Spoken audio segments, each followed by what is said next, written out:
大家好，我是彩虹。今天咱们来做手工糍粑，简单零难度，吃了一次就会念念不忘。首先准备350克糯米，浸泡4小时以上，用手轻轻一捻就碎的状态就行了。淘洗干净，倒入到蒸屉上，戳几个洞透气，方便蒸熟。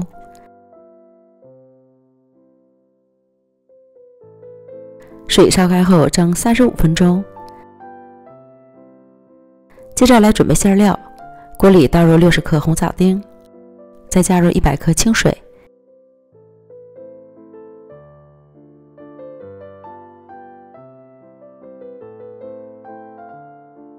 小火煮至红枣丁变软，水分收干，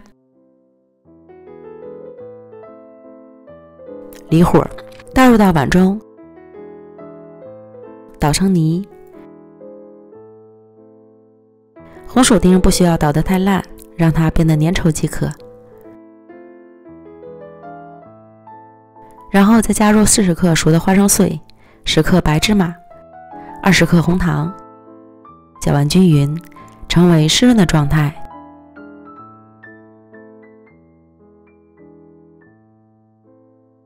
先放一旁备用。将蒸熟的糯米饭倒入到大碗中。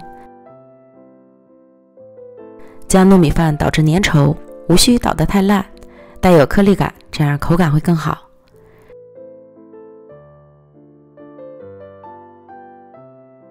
然后将糯米饭团放到防粘的揉面垫上，揉均匀。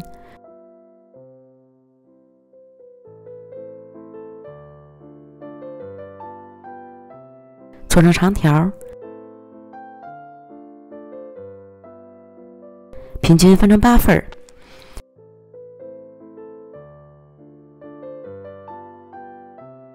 取一份，四周向内收拢成圆形，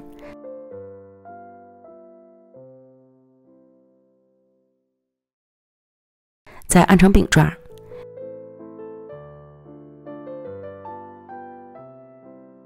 边缘按得薄一点，放上馅料，对折，将两头捏合。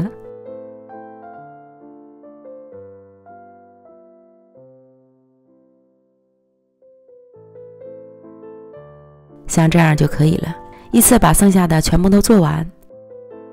电饼铛开中小火预热刷油，放入糯米饭团，底部煎至上色后翻煎另一面，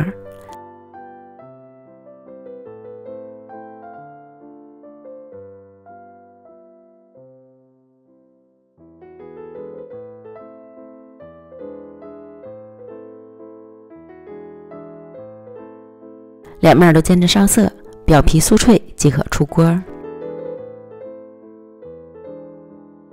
刚出锅没忍住就吃了一个香煎红枣糯米糍粑，外酥里糯，红枣红糖混合着坚果的香气，这味道真的是爱了。喜欢的朋友就赶快做起来吧。美食天天更新，咱们明天见，拜拜。